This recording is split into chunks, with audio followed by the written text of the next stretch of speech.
रघु की माँ उसे बाबा अलखानंद की भभूति लगाने की कोशिश करती है, पर रघु उसका हाथ झटक कर भभूति मिट्टी में मिला देता है। उसी शाम नंदिनी रघु को जानवर का कच्चा मांस खाते देख घबरा जाती है। क्या नंदिनी अपने बच्चे की इन हरकतों का राज जान पाएगी? जानने के लिए सुनिए आगे। रघु, क्या कर रहा है? छोड़ इसे। नंदिनी ने गुस्से में रघु के हाथ से मांस की थैली छीनते हुए कहा।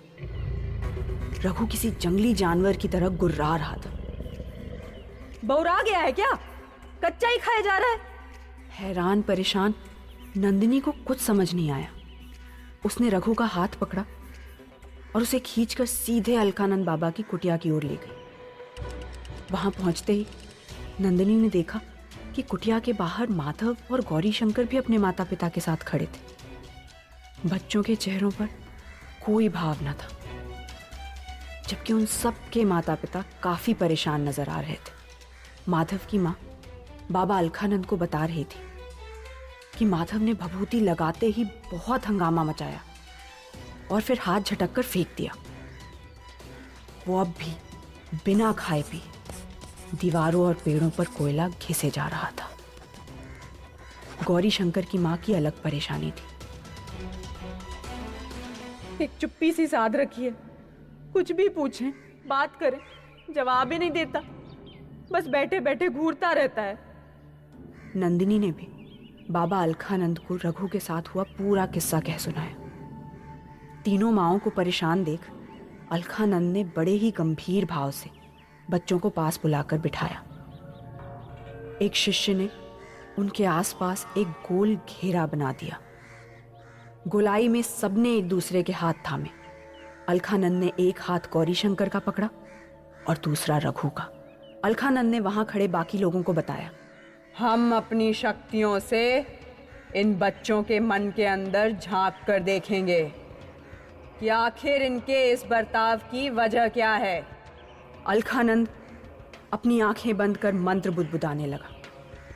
जब उसने आंखें खोली तो देखा कि अचानक ही वो एक गहन अंधेरे के बीच खड़ा था। इतना काला अंधेरा कि अलखानंद को खुद के शरीर तक का एहसास नहीं हो रहा था।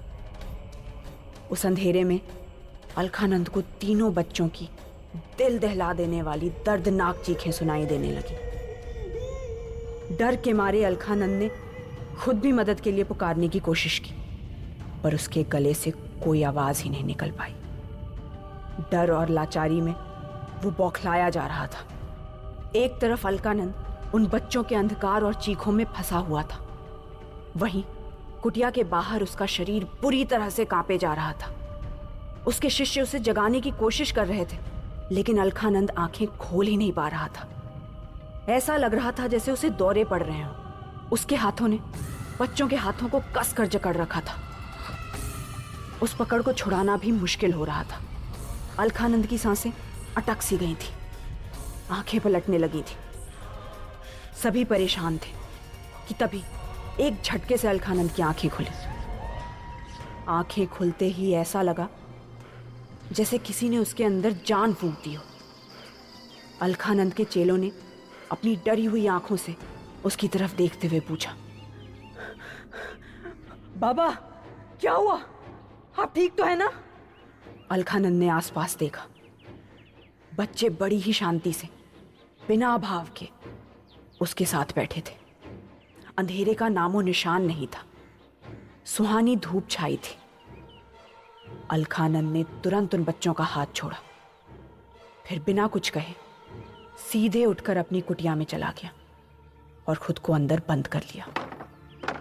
अलखानंद के इस बर्ताव को देख सब हैरान रह गए। सबके दिमाग में बस एक ही बात चल रही थी कि आखिर अलखानंद ने ऐसा क्या देख लिया जिसके बारे में बिना कुछ बोले खुद को कमरे के अंदर बंद कर लिया। उधर देवीपुर मठ में मोहना अपनी सहेली उर्वी से अपनी परेशानी बांट रही थी। आखिर किसी को मेरी बात पे भरोसा क्यों नहीं हो रहा? जब तक उस बच्चे की सच्चाई में सबके सामने ना ला दूं, तब तक मेरे सर पे इल्जाम रहेगा कि मैंने एक मासूम बच्चे की जान लेने की कोशिश की। मुझे भैरवा वापस जाना ही होगा। उर्वी ने मोहना को समझाने की कोशिश की। देख मोहना, जो भी हुआ उसके बाद तेरा वहां जाना खतरे से खाली नहीं है।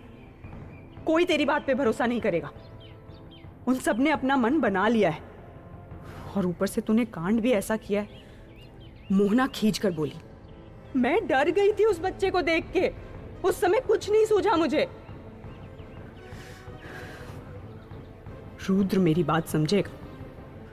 उसने तब मुझ पर विश्वास किया है जब वो मुझे जानता तक नहीं था। मैं मनाऊंगी उसे, और वो ही मुझे भैरवा ले जाएगा। उसके रहते मुझे कुछ नहीं होगा।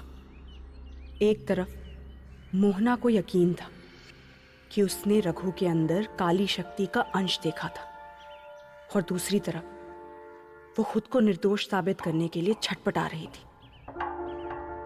यहीं भैरवा को रात के सन्नाटे ने घेर लिया था। अचानक माधव की आंखें खुली। बाहर धीरे धीरे उल्लुओं की आवाजें बढ़ने लगी। वो अपने बिस्तर से उठकर सीधे घर के बाहर आ गया।